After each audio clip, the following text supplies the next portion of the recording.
Name is Todd, W1STJ. We are here at Northeast Ham Radio Group, and you're probably asking, like, what is the Northeast Ham Radio? Well, we're just a bunch of YouTubers, content creators, and podcasters live in the Northeast. We love ham radio and want to get together, hang out, and, well, talk ham radio. So what we want to bring to the hobby to showcase things that are going on and around. So whether it's Hamfest, regional conferences, POTA, soda meetups, we want to bring awareness and promote it. This is at the ground floor, so your content creator in the ham radio space, come be a part of the journey. You can head over to n1jur.com or nehr.com, which will be our description and in the chat. So let's get into a bit and let's say hello and what's been going on with you guys recently. Let's start off with Mike, N2MAK. Mike, what have you been doing this last couple of weeks? I've been zigzagging all over, man. It's been busy time with family. It's a family. My sister was up from Texas this last week. I was out in Utica, where I'm from, in central New York, visiting family. Did find some time to squeeze in a POTA along the way, which was real funny because, road trip, right? So I'm listening to the podcast. On the way out, I get to the park and you were spotted. Like you were right there, but you were in 20 meters, and being in New York is just too close. So I don't know if you noticed, like I spotted myself just like 3 kilohertz up from you. I saw you in there. And then Eric, he sent me a text and he says, "Work Mike, he's right up from you." And I went over and I heard people working you, but I couldn't get you. And by the way, we were QRP too, but I had my son with me, and it was good to get him on the air again. So yeah. All right. Well, just so everyone who's watching tonight, we're going to be talking about POTA awards, and it's also Support Your Parks weekend. So we're going to be doing a lot of POTA stuff tonight. But before we do that, let's go see with Rob, N1NUG. Rob, since the last time we all met, what have you been up to?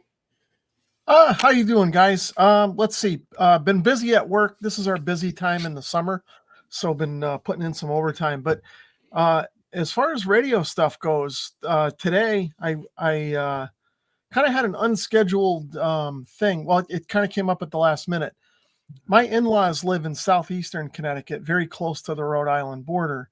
My father-in-law is also a ham, and he found out about an event going on at the New England, I'm going to get this wrong, Steam and Wireless Museum, something like that. That might not be the exact name.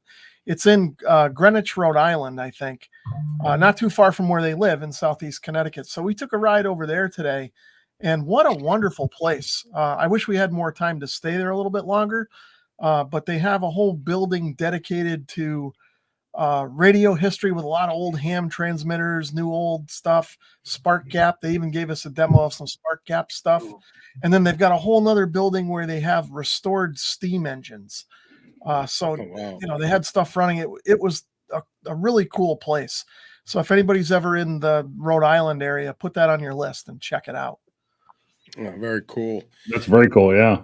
I've never heard of that. So definitely. Yeah, I had never either before. My father-in-law somehow found out about it, and like I said, we went and checked it out. But yeah, definitely, if you're in that area or in New England, it's worth a visit. It's kind of like the Radio Vintage Museum down in Hartford, it's actually in Windsor, Connecticut. Yeah, there's a vintage radio museum there too. So it's got less radio stuff because half of the museum is dedicated to steam. But really cool. Kind of along those same lines. Wow, very cool. All right, Marvin, WOMET. What have you been doing lately? I know you've been working on your. Well, it's a 0. I don't know why, but all right. It does look like an O. So who knows? Oh, 0. Sorry. That's okay. 0. It's all the same. All the same. I've been obviously very busy for myself at work as well with the Teachers Institute, the ARRL. It's a busy time for us to have all them in there. Just got a podcast out this morning. I'm finishing up the editing of that now, and finishing up right after here. But it's been a lot of travel. It's just been unbelievable amount of travel this summer, going here, there, and a little bit of everywhere. I've been in Wisconsin just 2 weeks ago, and of course we had field day in there and all kinds of things going on. So I was hoping to get maybe an activation today, but I'm not sure where today went. it disappeared really quickly. But we're going to get one in tomorrow for sure. It's been a while since I've got one. And I was down, I think about 3 weeks ago. I went and did Connecticut down in the Sound area. And that was very cool. That was a fun area to go do my first QRP on 10 watts park activation. So that was pretty slick. It was a little tougher than I was hoping it'd be, but overall it turned out well and got it done. I'm going to try it again tomorrow. So we'll try and go QRP and see how easy I can make it work. So. Oh, that's good. I'll tell you, like, since we had that big storm, 20 meters has been tough, but my last couple activations, 20 meters hasn't been bad. It's getting better. And I worked a lot of QRP today. I actually did 2 parks today, and I had a couple QRP. I had a couple mobile guys, which is kind of scary. I don't understand how you hunting parks and driving. The guy's like, "Oh, I'm fading in now. I'm driving." I do it all the time. I literally have up on my phone. I've got my phone. I've got like a command center in my truck, and my phone is mounted to my dash, and I just have the logging program up. And actually, I'm using the World Radio League from Ham Radio Prep, and I can just type it in real quick, and it just goes, and it works out really. Yeah. Just type in the call sign. That's all I need. Is all I really need to worry about. I mean, I'm not worried too much about the 5.9 or 5.7, whatever. But if it's a big difference, then I will. But if it's, hey, you're a 3.3 or something, I'll type it a bit. Other than that, if it's 5.8, 5.9, I'll just leave it like it is. Move on. Yeah. No, very cool. Yeah. So that's what I did today. But myself, I took the summer off. For those of you who don't know, I do juvenile probation. I've been working with juvenile delinquents for over 30 years, and I've been doing probation for 20. And I needed a break, and I maxed out on all my time. So I said, screw it, I'm taking it off. Wow. Got permission from the boss, and went down to North Carolina, worked parks in Virginia, Maryland, and North Carolina, and been working on a deck, replacing my old deck because I kept walking through it. It was rotting. So we're putting that Trex down. So I've been doing that, but I've also been running out and doing a couple parks here and there, which has been good because prior to me taking the summer off, I hadn't really done a lot of parks, just on my own, like around here. I normally do them when I travel because I got nothing better to do. And then I just, bring my gear. And if I have to go see a kid in, say, Mississippi, I go see the kid. 20 minutes later, I got all day. What am I going to do? So I just go find parks. But locally, haven't really done much. So I've been getting out a little bit more. And Eric and I are working on our kilo at the National Rail Trail. So we've been picking those up a little bit, hoping to have them done by September. So that's basically what I've been doing ham radio wise. And it's just been good to be back out there. So basically, like I said, today we're going to talk a little bit about this weekend is Support Your Parks, the summer of 2024. They do it winter, spring, summer, and fall. It's basically the third full weekend of January, April, July, and October. So the next one will be October 19th and 20th. That'll be the autumn one, third full weekend. And basically, it's just everyone get out there. And what's cool about it, at least what I find, is there's a ton of parks out there. I mean, I get more park-to-parks on this weekend than you do any other time. Like probably half or if not more are park-to-park contacts. Yeah. So that's been pretty cool. So I got out this weekend. I got out today. I did one in the morning, came home, and then my son wanted to go fishing. So the rail trail has a nice little pond, so I can activate and he goes fishing. So it works out good for both of us. So yeah, that's basically what I've been up to. And so that's what we're going to talk about. We're also going to talk about awards. And I don't know how many of you guys pay attention to the awards. I wasn't really paying attention to them. Like when I first started, I remember like you get your first 10 and you're like, oh, you got this award, or you hunted this, you get the hunter award. It was kind of, they all came real quick. And then I just kind of like forgot about them. And when I was in North Carolina, I get this alert saying I got a early shift activator award. Well, North Carolina, if you've never been down there in the summer, it's hot and humid. Like, and I mean, it's hot, right? So like, I'm not going out in the middle of the afternoon to go work a park. I'm going first thing in the morning. So I'd get up at like 6 a.m. I'd cruise to this park, which was like 7 minutes away. And I worked it like 3 or 4 times. And all of a sudden I get this award. You activated a single entity 20 times. So I must have had other ones. But because I worked those 4 and I get this award, and I was like, oh, crap. And then I looked at him like, look at all these awards I got. And look at all these things that I've been earning. I haven't even really paid attention to it. So I guess today, like, what do you guys think of these awards? Do you hunt after them? Do you work towards them? Like today, I worked my 50th different park, or it says different unit. So I got the Diamond Activator, which is, I guess, 50. I don't even know when the next one is, but there's Activator and there's Hunting Awards, and then there's some special awards out there. So that's what we're going to talk about. So I guess I'll leave it up to you guys. Like, do you guys care about the awards? Do you look at them, or do you go and chase after them?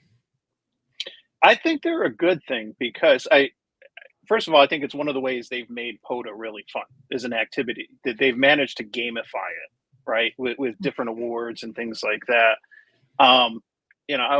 For me, it's more about the process of getting these. Like, I look at them as challenges, whether it's doing a rove and knocking out multiple parks, to getting my first kilo and all these other things that come along. You kind of look at it as like these challenges, but at the end of the day, it's just a certificate. That said, what you learned and the fun that you had in the process, right, whether it's something as simple and dorky as like planning out the road trip and figuring out which parks do we hit first, where do I park, and sometimes like the planning process that goes into some of these roves is fun, and you're staking out a new park in a different part of the state you've never been to. But it's sometimes it's the journey that's what really matters, as opposed to the destination. And so that's how I've kind of used awards to just give me some fun challenges. And this is a whole other debate too. I know some people have strong opinions, but I memorized a lot of the stuff for my exams. I took my tech, general, and extra 1, 2, 3, 1 month, and the next, and then got on the air. Some people look at it, it's a license to learn, and just by getting out and doing and trying different things like 6 meters or stuff like that, that's how you actually learn hands-on. At least for me, everyone learns differently, but I've learned a lot about different antennas, bands, propagation, just by chasing after some of these different awards and trying new things. So for me, it's been a fun learning process. Yeah, I'm the same way. I have to like do things to learn. I'm like a hands-on type of guy, and that's kind of like, absolutely. And it also motivated me to, when I started in POTA, and in the beginning, you get a whole bunch of them real quick, right? And then they slow down.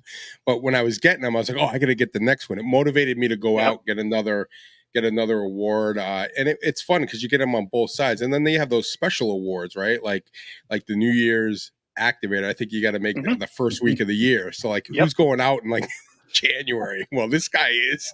Yep. I got to get another. Now it's like I got to get the 2024. I got to get the 2025 one, right? Got to keep it going. Yeah. So it's been kind of good. And like you said, with the roves, Eric and I, N1JUR, he's on vacation, but we did a rove in October down on the seacoast, and I started in Mass and worked our way up to Maine, and we were planning on doing 10. We got 7. One of the parks that we were going to go to was shut down for renovation, and then we got into some big pileups, and we didn't want to leave. So we're going to do it again this fall, because if you do it in the fall, you don't have the crowds, and we did it on an 80-degree day. It was like this freak warm thing, and it was nice. It was perfect weather. We're right on the water. I mean, we're activating like on the beaches, like right. My antenna was floating in the water, like mounted, and the waves were coming across it.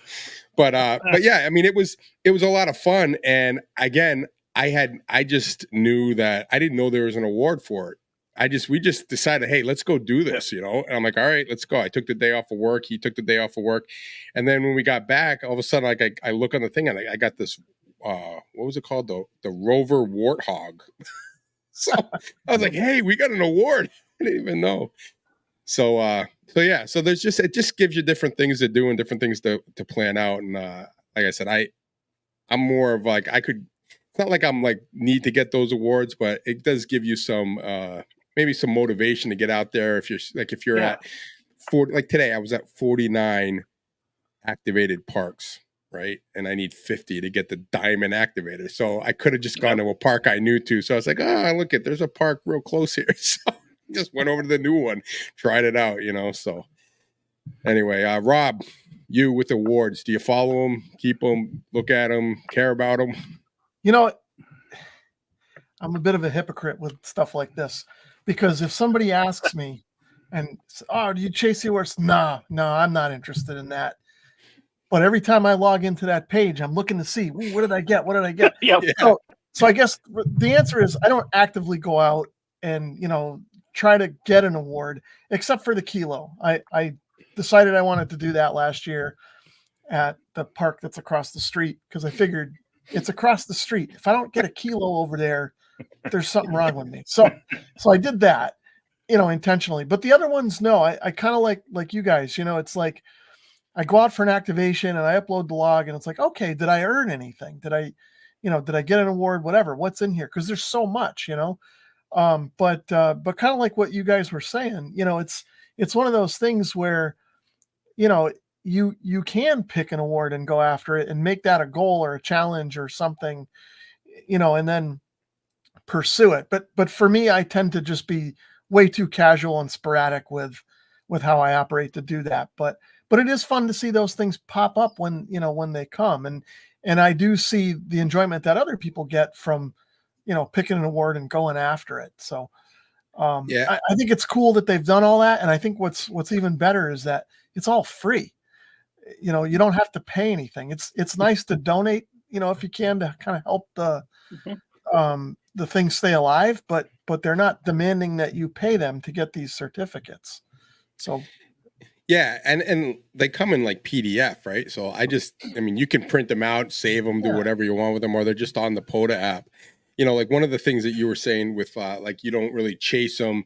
Some of them I do chase. Like, so there is an award which is work all states, either activating or hunting. So I got the hunting one. That wasn't so bad. I can't get the activator one. Or no, I'm sorry. Wait a minute. Yeah, worked all states. I'm two away from getting everything. I got DC, which is a wild card, which I don't really count that. I want to get all the states. I need Alaska and Hawaii. And I was telling him, Marvin, I get this guy almost every time I go out, North Pole, Alaska. Every time I do a park, I mean, I get it. I go, you had a park, man? His name's Paul. I go, you had a park? He goes, no, I'm going to go out this weekend. I have him on my hammers. I'm like, you're the only guy I can get in Alaska. But I'm two away from hunting all. And then I've got 15 activated states. And I told my wife, I said, before I die, we're getting all 50. So she goes, does that mean we're going to Hawaii? I'm like, yep, got to get it. So those are two that I focus on. The other ones, they just come as you activate, and if there's something close, I might work on it. Like if I got to get park to parks, I'll try to make sure I get 5 more park to parks just to get to the next level of it. So Marvin, what about you? Do you follow them, care about them? So I'm similar to Rob. I will go in there and, if I log in, look at that. I got, a diamond activating diamond hunter now. Cool. I've got 200 park to parks worked and those sort of things. So I do kind of want to achieve that. You're kind of where I am. I'm want to getting a kilo award. I want to get that. I was close before I moved. I was working on a park in Tennessee, and now I'm not going to be able to get that one. But even though I was like 700 and some contacts into it, and like, you gotta be kidding me. The other part was the work all states. So I'm literally trying to go to every state and work at least one park. I don't care if it's just one park. I'm working at least a park in the state, and I'm traveling the country trying to do that. So I'm probably maybe 10 away from doing that completely. What I really don't have is that Utah, Montana, Nevada, that Colorado area. I'm just missing all that. And then Alaska and Hawaii. So I think I've got pretty much all the New England and all the like southeast ones and stuff. So now is that hunting them or going to them? I'm actually going to them, activating them. So that's what I'm trying to get to. That's where I'm trying to get those traveled. And really for me, going and doing parks in the air is more about seeing what's around there, enjoying the park itself. If anybody watches KB9 VBR, out in Wisconsin, he always is talking about the history of the area and maybe a cool store or some type of something cooler in the area. And I love that part of it myself when I go out and visit. Like, oh man, this is a really cool building here that was built in 1700s or something, and it's something historic about it. And that's why I love going to the parks. I mean, of course I love activating them, but it's really about going and seeing what is around there too, and what's cool to visit and learn something from that. So awards are not a big deal to me, even though like I said, working all states and getting a couple kilos are the two things I kind of, particularly myself, just chase. That's about it though. I'm with you. I really, like I said, I've hunted everything. I did have some trouble getting, like, I think Montana. There's not a lot of people in Montana, let alone hams. But when I got that one, I was like, sweet. But it's kind of a cool. It can, if you're looking for a goal and you want to do that. But like you said, activating in different states. Sometimes I have to go down and challenge and check on kids. So like I've been to like Mississippi, Arkansas. And I'm like, when would I ever go to Mississippi or Arkansas? Like, I have no reason to go down there. But you get down there and you activate a park. And like you said, you get to check it out. You go to a place you probably never go to before. And you might, like the first time I did Mississippi, I got off the plane and I wasn't seeing the kid till the next day. And I went right to a park. And I'm sitting there and people are swimming. It was like a campground kind of park on the other side. And all of a sudden I'm looking in the thing. I'm like, I go, there are alligators in Mississippi? Like, holy shit, there's an alligator. Swimming towards me, and it was getting close to like the late shift, and I had Eric on the phone. I'm like, yeah, dude, I'm like, there's alligators down. He goes, oh, stay for the late shift. I'm like, dude, I'm in the middle of the woods and there's alligators like 10 feet from me. I'm like, I'm not staying out here in the dark. But so that was my first experience of that. But when I was in Mississippi another time, I didn't realize how close I was from Jacksonville to Louisiana. So I'm like, I just drove over, went over the Mississippi and hit a park in Louisiana. And I was in a black rent-a-car, and I'm sitting there in the car in the parking lot of this park on this big lake. And I got my antenna off to the side, and this guy comes up and he's got a truck full of garbage, and he uses the dumpster, and he's staring at me, and I'm just doing my thing. And then he circles around me and he comes back and he's got like this draw. He goes, "You FBI?" I'm like, "No, sir, I'm not FBI." I go, "You sure you're not FBI?" He goes, "I sometimes dump my shit here. Is that okay?" I said, "Listen, man, I'm just doing ham radio. You look like FBI, bald head, black car, I got an antenna out. I'm on the radio." I'm like, "No, man, not FBI." So that was a good story. I was like, all right, Louisiana, here we go. So that's hilarious. Yeah. I was like, wow.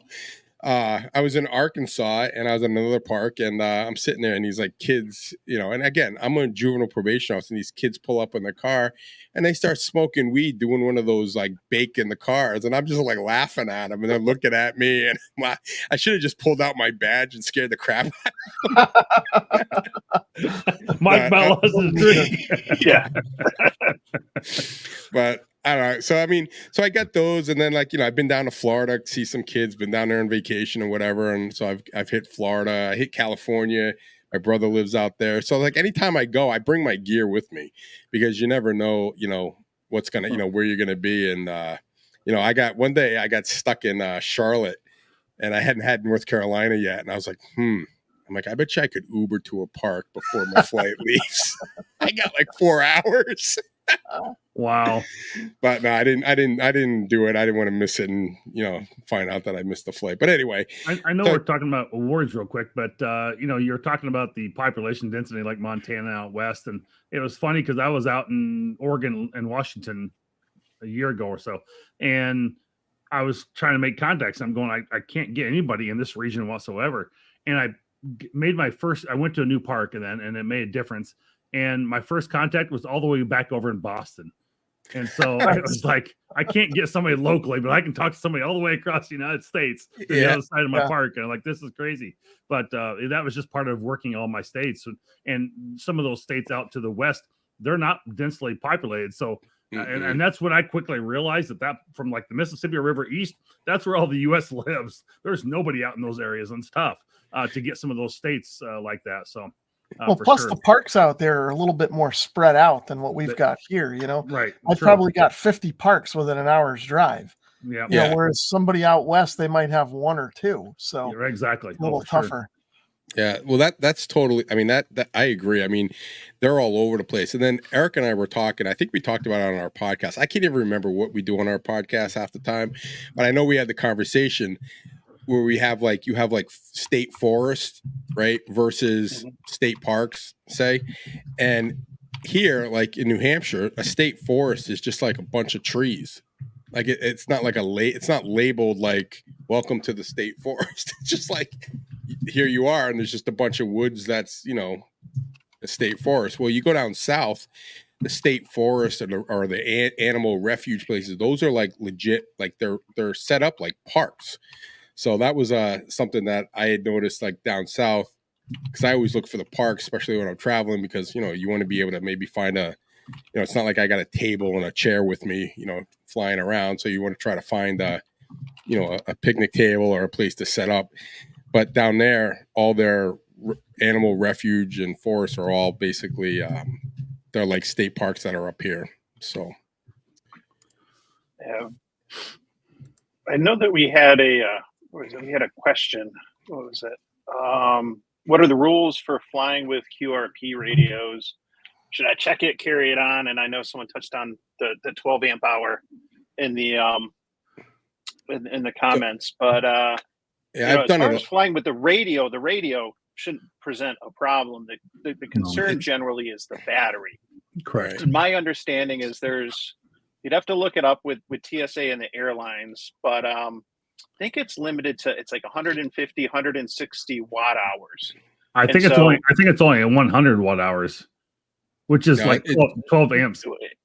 Well, that'd be like 144. 144. Okay, maybe that's what it is. Okay. 12 volts times the 12 amps. So a 12 amp hour battery is definitely a sweet spot, QRP or not, because you can power most 100 watt radios with a 12 amp hour battery. You're not going to get a lot of life out of that, especially if you're running like full power FT8 or something like that. But you can still, and I used a 12 amp hour battery, my 7300, for the first several months that I had it.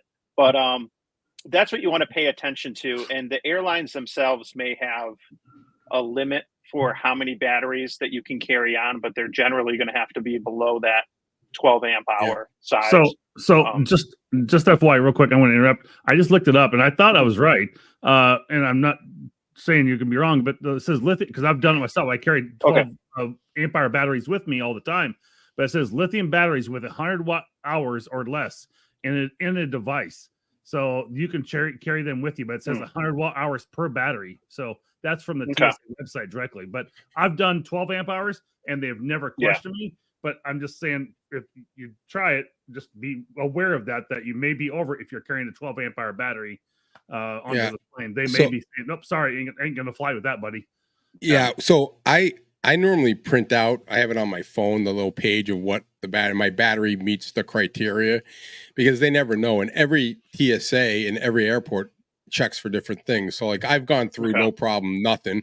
I've had other times they've checked my antenna, other times they've checked the battery. The one time they checked the weight, I had like one of those throw weights to hold the tripod down, and they didn't like that because it was like dense material. But then you go, the next, the next day you go through no problem. So the best thing to do is just keep it all together. Like I try to keep all my POTA stuff. Like I always, when I travel for like the day, like I normally will go down, one day and come back in the morning. So I just bring my POTA bag and I throw a change of clothes in it. That's basically all I got, like a backpack. And also, if you get the TSA the pre-check. You pay for that. They don't check. You just walk through, and if they ask you, you just say, "Yeah, I got a ham radio in there." I'm like, "Yeah, all right, just shove it through the machine." Now, can you bring like a wire antenna? Do they? Have you tried that? I've never been questioned. Yeah, I bring them, and I bring my my Buddy Pole Pro, which right on the plane. Yeah. Oh wow. Yeah, and the 891, and everything, and it's totally fine. Like I had a guy in Manchester. He was a ham. And I know the guy wanted to check out my equipment because he went through everything. And I'm like, really, dude? Like, I'm a ham. I already told you what it was. He's going through, where'd you get this? Where'd you get that? Yeah, and James is asking if you can take a bigger battery if you check the bag. You can't. That I'm not aware of. You can't throw it. you have to have them with you. You can't have them underneath. That's right. Yeah, that's right. So if you fly if you fly American Airlines on those sardine cans, what are they? The CR 900s, I think. They're the real skinny look like little Learjets. Those half the time you can't bring a roller bag on, even the small ones, because they don't fit. So they always tell you to, you have to check it at the gate, and then they shove it underneath, and then when you come out of the plane, they bring it back to you. You still can't put it underneath. You got to have that battery with you. That's why I throw it in my backpack, because the backpack will fit under the seat. Yeah, I think it's because if there's a problem with it, they can deal with it. They can put the fire extinguisher or something to it, whatever. But if it's in the hole, then something goes wrong, then you're done. Kaboom. Yeah, true. Yeah. Well, I'm wondering how many people do that though. Like you see these people like, oh, your bag. If you're check-in E, we can't fit your bags. You have to check them. I mean, how many people probably have batteries that they're like, screw it, and throw it in the back, even though they ask. But anyway, yeah. So traveling's not that bad.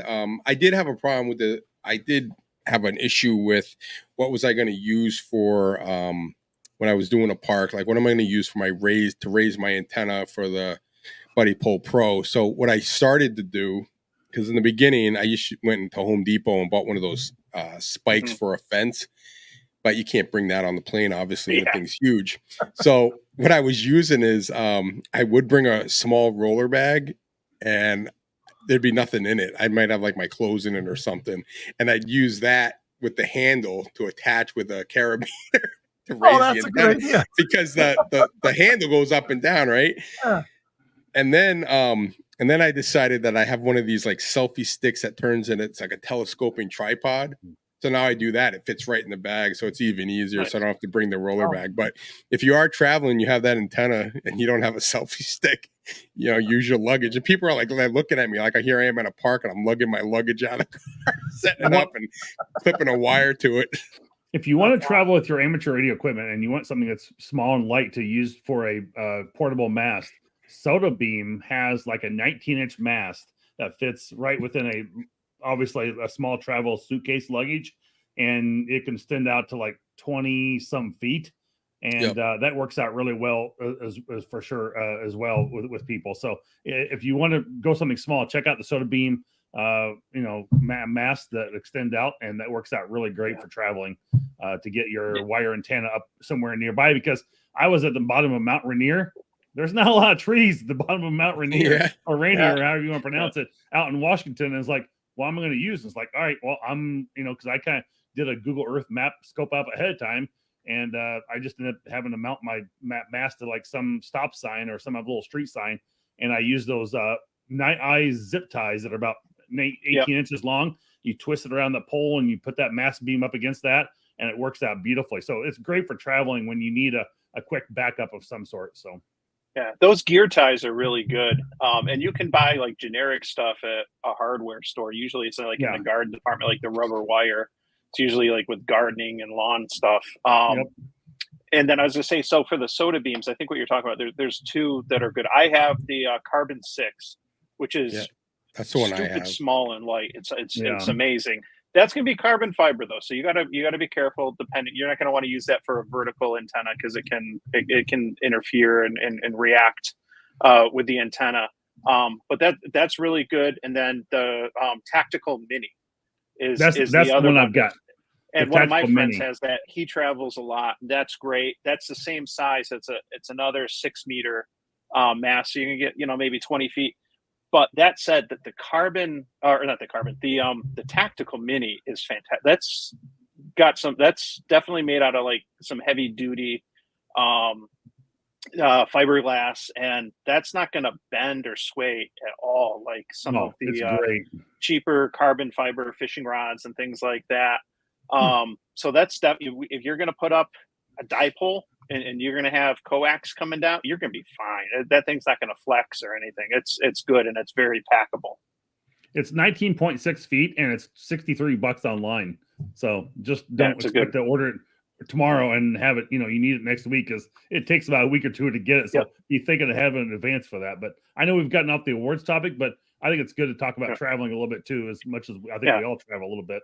and Yeah, what it takes and that's to one be of the able to do things. that. Like you can leverage travel, whether it's personal, like, and you're just going to visit friends or family, or if it's I do a lot of travel for work, and just with travel alone, you can try to first of all, you can try to hit up new parks, period, regardless what state it is or whatever, and then you can go after getting the 50 unique parks, 100. I think I hit 100 unique parks um, last fall, which was one of the goals last year, and I did that just by trying to go to new parks. When last weekend when I was on the road, I picked a new park I hadn't been to, and it was real close to the hotel, which was nice. But look, that's an easy thing to do if you want to try to hit up multiple ones. If you're traveling, I've done a couple roves on work trips.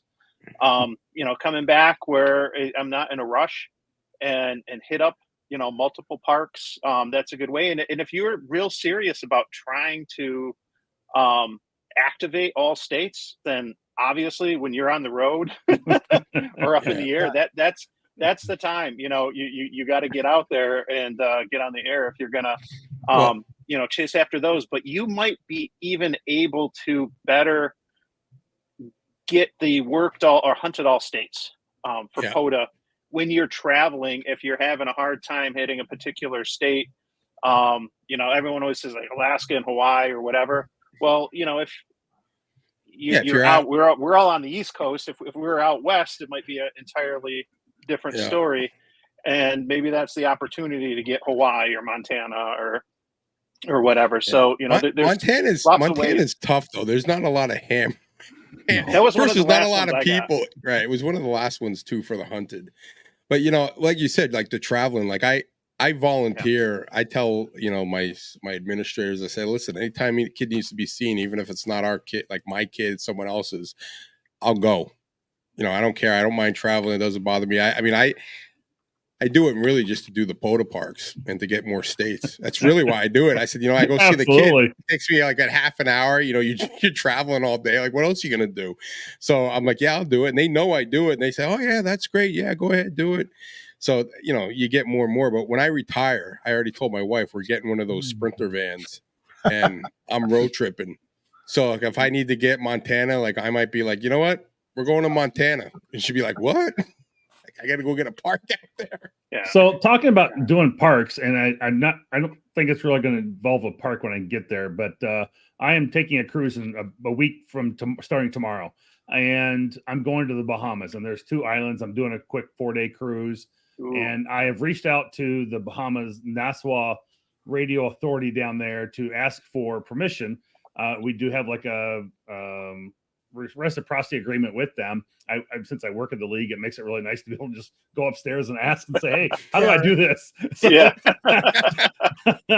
makes it a little bit easier. I did do some research ahead of time, but it was one of those things that we were able to get it. But my problem is carrying the equipment onto the cruise ship. They said no ham radios.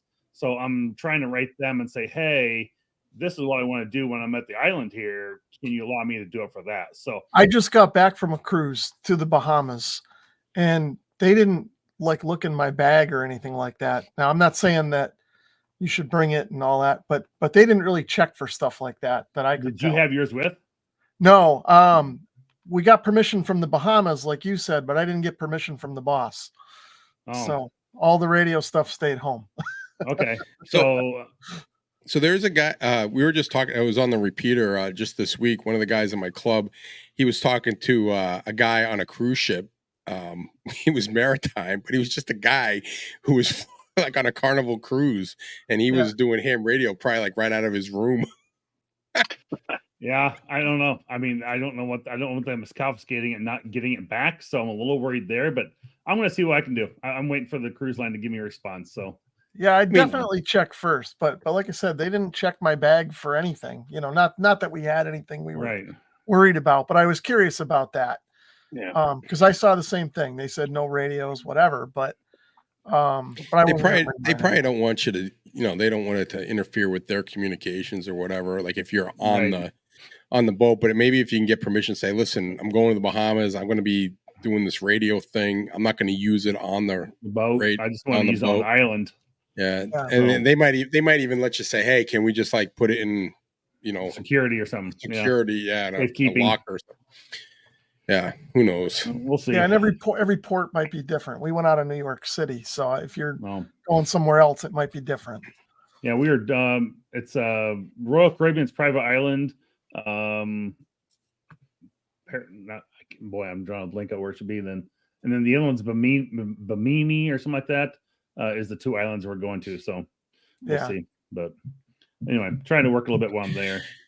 Yeah, I'm going to the U.S. Virgin Islands on St. John in November. I'm trying to get Eric to go with me. I invited him. I have a timeshare. It's got like 3 bedrooms. I said, come on, bring your wife and let's go play some Parks on the Air. It's one park. 3/4 of the island is a park. Like, no joke. The island's 9 square miles, and 3/4 of the island is the national park.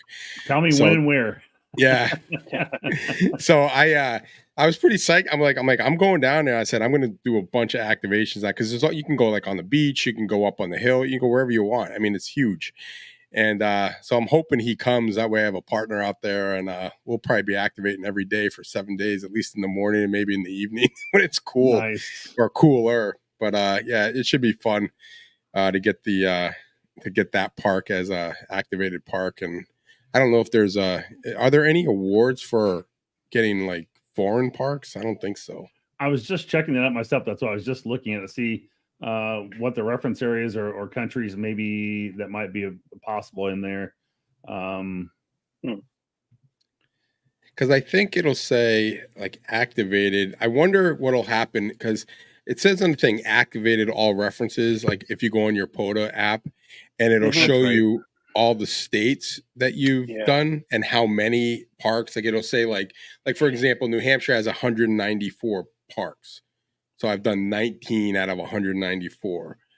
Maryland has 186 parks. I've done 1. So, it kind of shows you, but I wonder what happens like if you go to the Virgin Islands or Puerto Rico, or even if you do a foreign park, does it show up there like U.S. Virgin Islands, one park? It says, as having worked all of the available reference areas in a particular state or territory, the District Columbia, Guam, American Samoa, Virgin Island, Puerto Rico are also available. These are also available for all countries and DX2.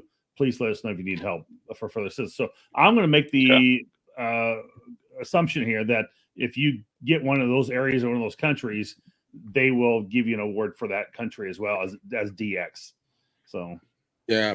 And I don't know, it's U.S. Virgin Islands, so I'm not sure, what it is. But, if I cruise over to the British Virgin Islands, I'd have to call them and say, like, you can literally from St. John, you can get over you could swim to the British Virgin Islands. Yeah. It's that close. I mean, literally, it's that close. Wow. And, these guys, it's such a ripoff. Like to go there, it costs a couple bucks to take the ferry to like St. Thomas, and it's shorter to go to the British Virgin Islands, but it's $84 each way. And then when you go there, they charge you to leave. So like one day I was over there and I'm like, well, what if I don't pay your exit tax? I got to sit here in paradise forever. And the guy's like, you're trying to be funny? And I'm like, I'm just making a joke. I'm like, how come the U.S. doesn't have exit tax for all these foreigners? Yeah. But yeah, if you're on a boat in the Virgin Islands, you go through customs once and you get a pass to go in and out of the waters. So you can go to British, you go to the US, British, whatever. You don't have to keep going through customs every time. Right. So I'm going to bring up a couple awards here. Take a little short break from the travel, just because I do see we're coming up like at 7:45 or so. But a couple awards we have to do with the bands, right? So there's the N1CC award, and then there's the POTA 6-pack award. And I want to, at least the 6-pack, I want to touch on real quick. I just got mine, and that was something that was a goal this year that I was definitely working towards. And I got the 6-pack Hunter and the 6-pack Activator. But one of the things that you can do, and there's some radios. My first radio was a G90 that didn't do 6 meters, so I didn't get on 6 meters for like over a year or so. And And some areas have more activity on 6 than others. I know, Rob, you're a big fan of 6 meters, I think. I love I think 6 you're meters. huge Yeah. on it, yeah.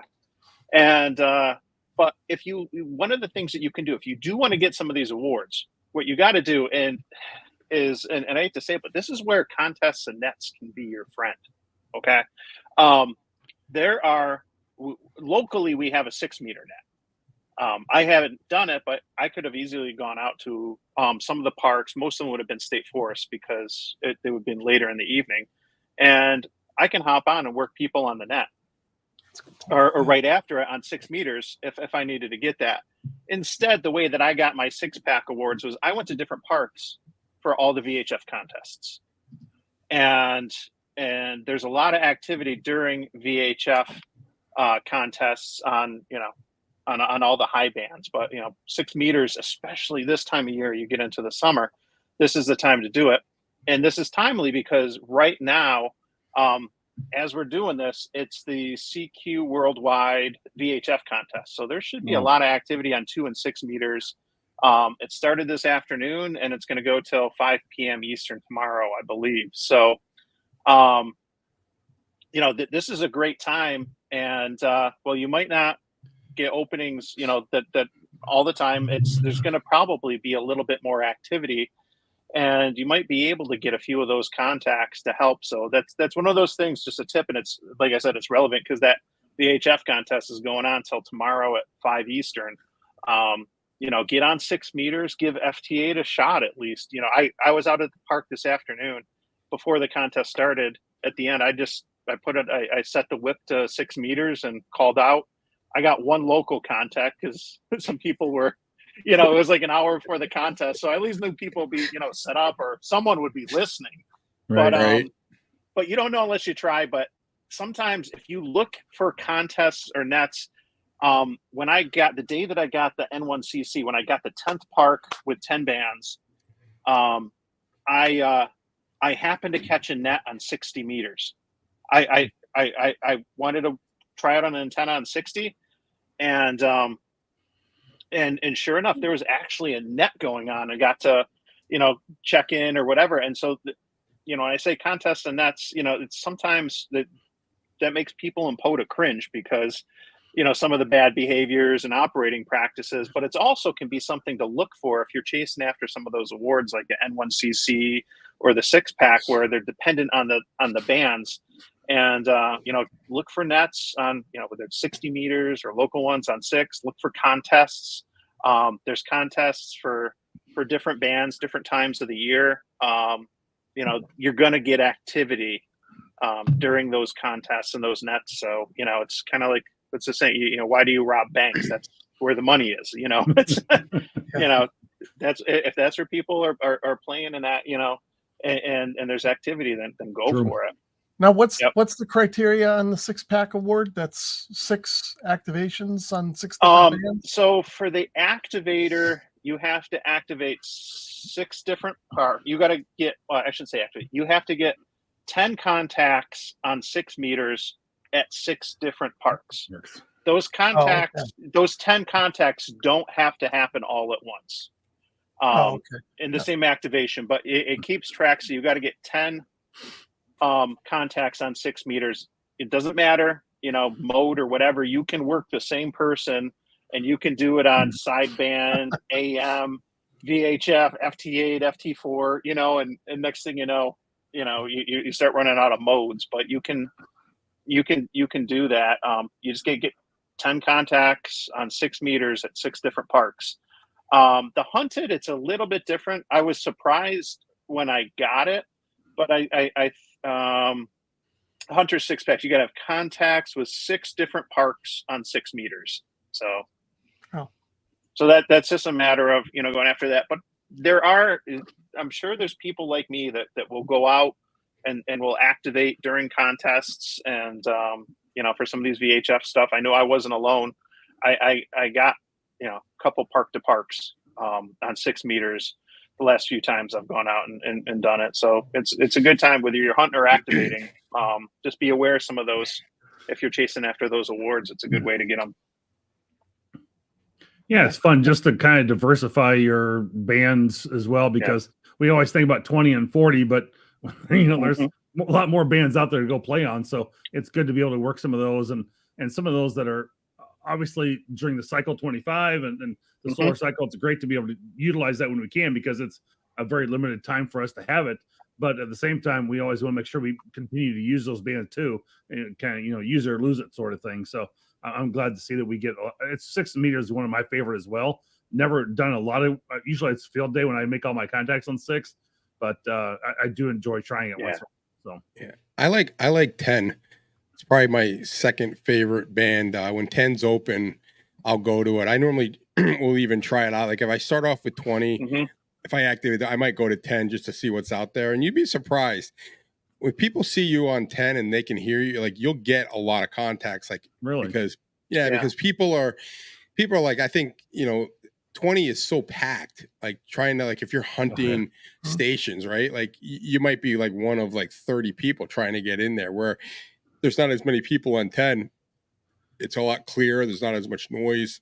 At least that's been my experience. And like I said, Eric and I in October did that rove, and we did 10 meters like for 3/4 of the rove, because it was just open to Europe, and we were getting Europe like 5-9 all day long. And like I said, we'd be up like maybe 30 minutes tops, up, down, 10 contacts out. And then it was funny because when we get to about 5 o'clock, it just died. It went flat and there was nothing. Like, where'd they all go? So we switched over to 20 and do it. But I like when 10's open, I like it. Eric and I did another park. He was working 20, and one of the guys in our club texted us and said, hey, 10's open. So I switched over. We had 2 antennas going. I switched over to 10, and I made a bunch, like, I don't know, 20 contacts probably within like half an hour. So Mike, good. You might go ahead. I'm sorry, Todd. No, go ahead. Mike, a quick question for you. Probably you know best out of this group is the QRP award versus working on 100 watts. Is there a difference there? And do you find yourself working a lot of QRP and making just as many contacts as you would if you're using a 100-watt radio? QRP is definitely more about the challenge and then just, rolling with, trying to do more with less, ultimately. I feel like more often than not, it's, I'll get more contacts if I'm running more power. That said, I have a 705 and a 7300. So if I want to do stuff on 2 meters and 440, then I'm going to be using my 705, and I'm going to be using that for weak signal stuff. And then it's just 10 watts. Now for POTA awards, I don't think I'm not sure if there's anything that's for QRP or QRO or anything like that. But for some of these contests, like when I do the VHF contests, there's categories on power limits, and I tend to do the single op portable, which means I'm at a portable location. It's just one op, it's me, and then that category limits it to 10 watts. But when it comes to contests, all the contests are different. Like I noticed I'd never done the one that's going on now for VHF, the CQ worldwide, but I noticed in the rules, like they kind of frowned on you using 146.52. And and I think Rob, you did a video on this, I think, and it's different parts of the country look at 5.2 differently, whether it's like you don't use it unless you're calling someone and then you QSY right away. Other parts, they're just glad that people are on 2 meters and they don't care. And where I am, everyone's fine. I've done activations multiple times on 5.2 for fun. And, but like I said, to bring it back to the contest, it's everything's different. So you just got to kind of read into it, whether it's, a contest or an award or whatever, and see what the criteria is. Yeah, my only mobile radio I have now, I have my mobile 891 in my truck, but if I'm traveling or I'm not in my truck, I only have the 705 to take with me portable. So I'm looking at getting the Yaesu 710 potentially, even though I've got a 991A, but it's in a big gator case. Yeah. And I feel like it's a lot to carry. So I'm kind of looking at getting another mobile or some type of HF rig for portable operations for parks again. I think that's kind of discouraged me from being out right now, because I don't have a good mobile setup or portable setup that's not heavy and burdensome, with weight. So I'll tell you what I've heard. I don't typically run QRP because if I'm activating, I don't really have a lot of time. So I usually run 50 to 70 watts. I never go all the way to 100. But anyway, what I've heard from a few people I know that do QRP is that the kind of the nice thing about POTA is the POTA site is almost like an instant amplifier, because you post that you're activating, even though you're QRP, people know you're there. They're looking for you. If they were just tuning around, they might not hear you. But if they go to the spot page, they see you spotted and they listen, they hear you weak, okay, they'll put on their preamp, whatever. So I've heard that from some of the QRP guys that, that just the nature of POTA kind of helps them kind of get those contacts. I don't know if you guys have experienced that or not. But. Well, I know when I'm activating a park and I hear someone QRP, I'll go to them first. It's like park to park and QRP, mobile. Those are the guys, especially the QRP guys, because those guys are working hard. Some of these guys, I worked a guy with he was working 3 watts, and I was like, "Are you kidding me? 3 watts? Bump it up to at least 5, man. Come on." He was going for the challenge. Yeah, really. But you're talking about the portable radio. I keep joking with Eric. I really want Yaesu to come out with a 100-watt 705. I don't know why. I mean, someone from Yaesu's got to be hearing me because I keep talking about it. They put that out there. I'm going to be the first one on there. I bring it here. Yep, absolutely. I mean, the 891's a great radio, but for POTA, it's not that bad. But sometimes the bands are kind of crappy. It's not an easy radio to kind of go through the menu, right? There's not a lot for changing over to digital. For sure. Right. And we don't even need the full 100 watts. 50 would be fine. Yeah, 50. Yeah, exactly. Yeah. I mean, it is what it is, but it's got to be coming. And, Eric just bought another 891 for his truck. And I said, now Yaesu's coming on. I can't wait. But it hasn't happened yet, so we'll see. Yeah, I got to laugh at Eric's comment. Yeah, that's definitely one of those things where, people do QRP for the challenge should be yelling, QRP or whatever. That is a good point. I hadn't thought about that. Yeah, I'll often say it. I'll mention thing. Well, first of all, if I'm activating QRP, sometimes I'll put it in the comments. And I know that the minute someone else comments or responds me, it's going to get washed out. But at least to let people know, hey, I'm QRP. So if you can't hear me, that's why.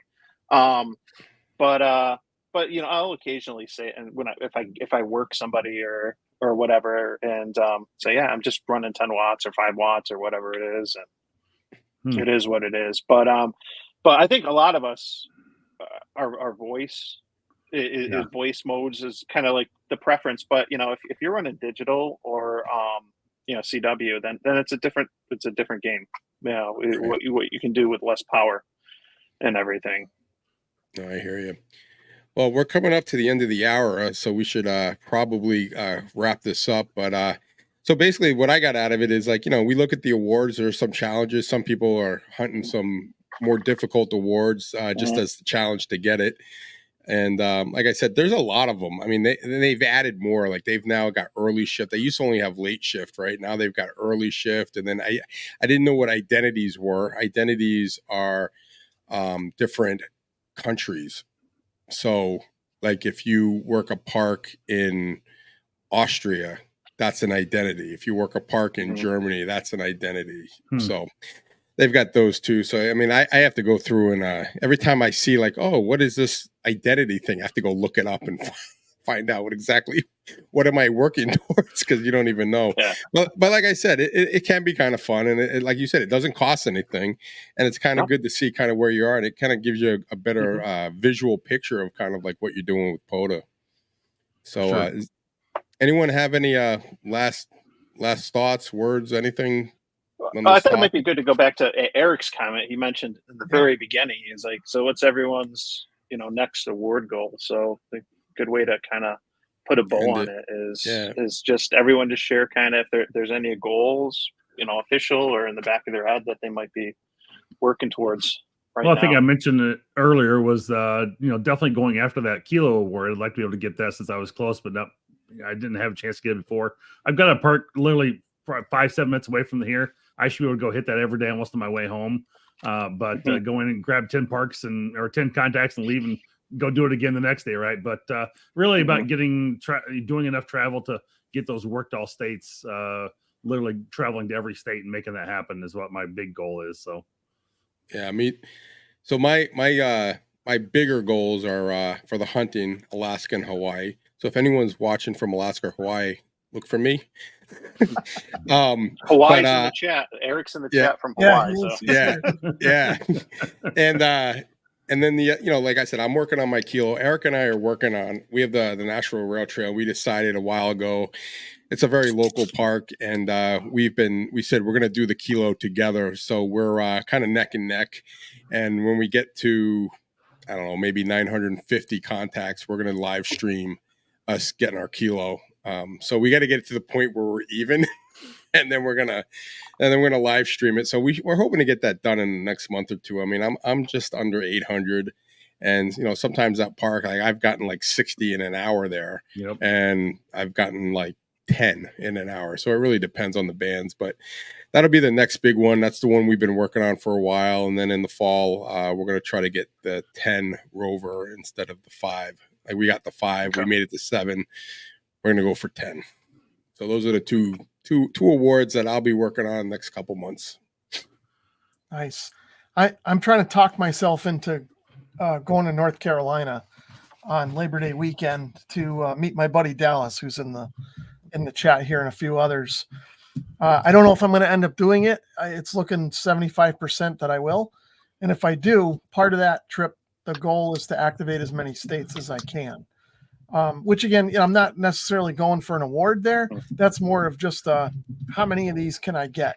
I don't think I'll ever activate all 50, but at least I can knock those out on that trip because I'll be going by myself. I won't have anybody to tell me I can't play radio or something. Yeah. Well, I just drove down there, and if I didn't have the family, it would have taken me a lot longer because I would have stopped at we're driving by parks. I'm like, that's a park. I know. Well, that's what I'm planning to do.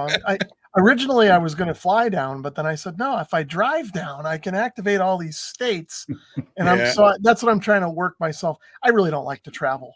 If I didn't have to leave the house, I'd be happy. But I think I'm going to try and force myself to do this and make a POTA kind of rove out of it kind of a thing and hit all those states if I can. But that's really the only goal I guess I have on the docket. It'll break it up too, like drive. I mean, I drove straight through. I mean, we drove to like south of Richmond the first day, and it was just a lot. Like it's just a lot of driving, and basically from Hartford to Richmond is nothing but traffic. I mean, you got New York, you got Baltimore, DC. I mean, it's like, you get a little break for 20 miles, and the next thing you know, you're in traffic again. Well, I plan to take 2 days. I'm going to drive like a third of the way one day after work, and then camp somewhere, and then, So I don't know. I've got it all planned out. I just got to. There you go. Yeah, North Carolina is great. I love that state. It was a beautiful state. It's not expensive either. I was shocked. I bought an iced tea for like, what was it? It was $3.72 for a little bottle of iced tea in New Jersey. I get to North Carolina, I buy the same one. It was $1.29. Exact same thing. I was like, I love North Carolina. Yeah, my sister retired prices. Down there. Yeah, so that's part of my visit. Is I'm going to see my sister that's down there. But that's cool. We'll see how it goes. Nice. Yeah, I realized just recently when I was traveling to visit family this past weekend, and I was looking for parks and saw a handful of some state forests that had only been activated like 5 or 6 times. And they're all right next to each other in central New York. And I was like, I gotta do another rove because I haven't done one in a while. And initially when I got started in POTA a couple years ago, they were doing the radar awards. Now I don't want to confuse anybody who's watching, especially if you're newer to Parks on the Air. So the radar awards are very similar to the rovers, but there was these, depending on your mode of travel, if you were on bike or foot versus by car, there were mileage distances that you had to, go in order to to qualify the next reference and stuff. And I think I had done radars for 3, 5, and 7 parks or whatever, and then they converted it to the Rover Awards, because ultimately that makes sense. It's about just knocking off different parks. When I did one of the radar awards, I had to drive backwards because the parks are so close to each other. So I'm zigzagging and calculating the mileage in between to make sure that I'm still traveling enough of a distance. So it didn't make sense the way that I went for a normal human being, but like for a POTA fanatic, it made sense because I was trying to maximize the distance in between each stop. But I got to do the 10 park one. I never got that with the radar, and I've done 5, for the Rover Award, but I got to do 10. And there's a density in the Northeast and New York when it comes to parks. You get into the original 13 colonies or whatever. There's a lot of history, so there's a lot of historic sites. There's a lot of state parks, and there's a lot of opportunity. So I gotta plan one out and try to knock out a 10 park one next. Yeah, like I said, the parks along the coast of Mass, New Hampshire, and Maine, there's so many of them. I mean, they're on top of each other. So it's quick driving, and if you know your equipment and you can take down and set up pretty quickly, and you know what you're doing, and you don't have to figure it out, you can do them pretty quickly, especially if the bands are good. I mean, when we did it in October, we had good luck with the bands. I don't know, it'd be pretty challenging if you had like a couple weeks ago when it was really tough to get anything. So yeah, if the bands are good, that's maybe you plan it out and wait for a good week when the bands are good and then go for it. Right. But we're gonna have to start earlier. I said we can't start at like 9 o'clock. We're gonna have to get out there at like 6 and just get it done, because we were done. We did like 9 to 6, and I was beat. I was like, man, this is tired. I mean, you don't realize how tiring it is, but we were like sitting in Maine, and I'm like, man, we got to get home. I'm like, I'm all done with this. Parks on the air right now. Yeah. So it can become some long days. It's like doing field day for 24 hours. Yeah. Yeah. By the end of field day, right? You're like, oh, I'm done. Exactly. Yeah. All right. Anything else? Anyone else have any things? All right. Well, listen, thank you, those that are watching us. It's been fun. I hope you enjoyed it with our topic of POTA. Figured it was a good topic since it's Parks on the Air, Support Your Parks weekend, and no one really has ever really talked about the awards, and thought it would be a good idea. So I hope you guys liked it, and I hope everyone has a good month ahead. We'll be back next month with a new topic, and we'll be looking forward to it. You still got time to get out and get in the parks this weekend. We still got tomorrow. Yeah. Get out, go, activate a park, hunt a park, get those certificates. Go do late shift tomorrow. Yeah. I think it's 7 p.m. Eastern is when it ends on Sunday. Oh yeah. Oh, okay. I think that's when it is. It's 8. I think right now it's 8. Oh, it's 8. Okay. And in the fall it'll switch to 7, back to 7. Oh, okay. Yeah. So I'm off with the UTC and the daylight savings or daylight standard, whatever. Oh yeah. Right. I hate it. Yeah. Can we just keep it the No same? doubt.